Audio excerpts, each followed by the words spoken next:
Communication का जो पूरा प्रोसेस होता है, इसमें कुछ चीज़ें, कुछ बहुत प्रोमिनेंट चीज़ें हिडन होती हैं जो कि आपको कभी नज़र नहीं आती हैं। Do you want to know what are those things? I will share two of them. Number one is intention and number two is perception. ये दो ऐसी चीज़ें हैं जो कि कभी भी आपको प्रोसेस के ऊपर या प्रोसेस के चार्ट के ऊपर जब अगर आप इस कम्युनिकेशन के स्टूडेंट की तरह पढ़ते हैं नहीं दिखती हैं, बट बहुत ज़्यादा इम्पैक्ट डालती हैं आपके हर एक मैसेज के ऊपर। सबसे पहले पढ़ते हैं इंटेंशंस के बारे में और समझते हैं इंटेंशंस के बारे में। इंटेंशन होता क्या है? इंटेंशन किसी भी सेंडर का या स्पीकर का उस मैसेज के कॉन्टेक्स्ट के ऊपर, मैसेज की कॉन्टेक्स्ट के ऊपर उसका एक पर्सनल लेवल का फीलिंग होता है टुवर्ड्स द रिसीवर, कि किस नियत के साथ वो उन्हें बताना चाह रहा है। Weather he is want convey the knowledge in a good way, convey the message in for a positive thing, or he's trying to convey it for any negative purpose, or he has something hidden in his mind, something that he is not willing to expose in front of the receiver. Intentions, और ये बहुत ज़्यादा vary करते हैं person to person and message to message. आप इस चीज़ के ऊपर कैपिंग नहीं लगा सकते, इस चीज़ को एक लिमिट में बांध के समझ नहीं सकते, क्योंकि ह्यूमन ब्रेन है, इसको समझना और कंट्रोल करना is not an easy thing. आपके खुद के लिए भी आप नहीं जानते किस इंटेंशन से आप क्या बोल रहे हैं और उसका क्या मैसेज निकल के आ सकता है। अब ये चीज़ हमें लीड करती है दूसरा सबसे इंपॉर्टेंट पॉइंट, जो है परसेप्शन। सुनने वाले का perception, the listeners mind set, what he is feeling at the moment.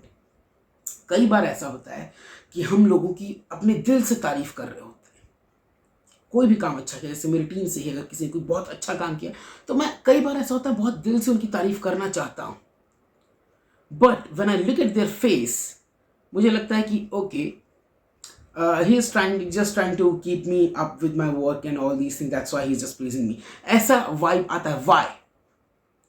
you know, इसके पीछे दो रीज़न है, सबसे बड़े रीज़न। पहला परसेप्शन, जिसकी हम अभी बात कर रहे हैं, लिसनर के माइंड में, जो रिसीवर है उसके माइंड में क्या चीज़ चल रही है उस टाइम पे। whether he is insecure about his work, in my case, in the example that I gave you, वैसे एग्जाम्पल में और वैसे सिचुएशन में अगर आप अपने लाइफ में फेस करते हैं तो हो सकता है कि आप जिसकी तारीफ कर रहे हैं, आप जिसके बारे में बात कर रहे हैं, वो खुद की चीज़ों को लेकर कॉन्फिडेंट ना हो, वो इनसिक्योर हो, तो उनके दिमाग में एक परसेप्शन है कि मैं इतना अच्छा नहीं हूँ, and that perception is diluting the message.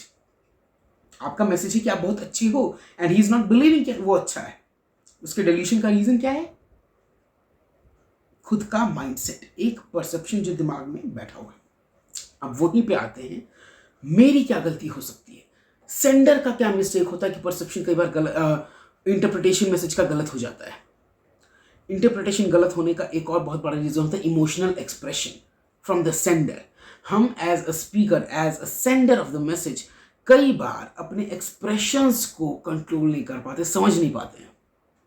हम किसी बुरी चीज़ को फेस किया है हमने, या कुछ भी अच्छा नहीं हुआ हमारे साथ, जो हम अच्छा फील नहीं कर रहे दिन में, हो सकता है अपना काम पूरा नहीं कर पाए, हो सकता है हमारे क्लाइंट से बहस, कोई भी चीज़ हो सकती है, आप उस चीज़ को लेके खुश नहीं हैं, but you are going to deliver a positive message to your team, और किसी को भी अपने आसपास में, अपनी फैमिली में, अपने फ्रेंड्स में, वो पॉजिटिविटी अगर आपके चेहरे पे नहीं दिख रही है तो उससे वही चीज़, वो एक्सप्रेशन आपका जो कंट्रास्ट कर रहा है, वो ट्रिगर करता है रिसीवर के ब्रेन को, उनका परसेप्शन चेंज करने के लिए, उनका इंटरप्रिटेशन का प्रोसेस चेंज करने के लिए, और उनके दिमाग में जो नोशन है पहले से, उसे एक्टिवेट कर देता है,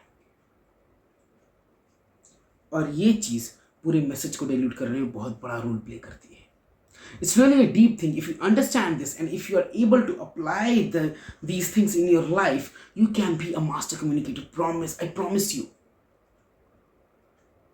So if you believe in this message, if you believe in this whole process, try to apply this in your life. If you have any doubts, any question, you can ask me in the comment box. You can personally connect with me, no problem in that. And if you like the video, please press the like button, subscribe to the channel, and share the video with all those people who need it. With that said, this is Shashank Sawan asking your leave.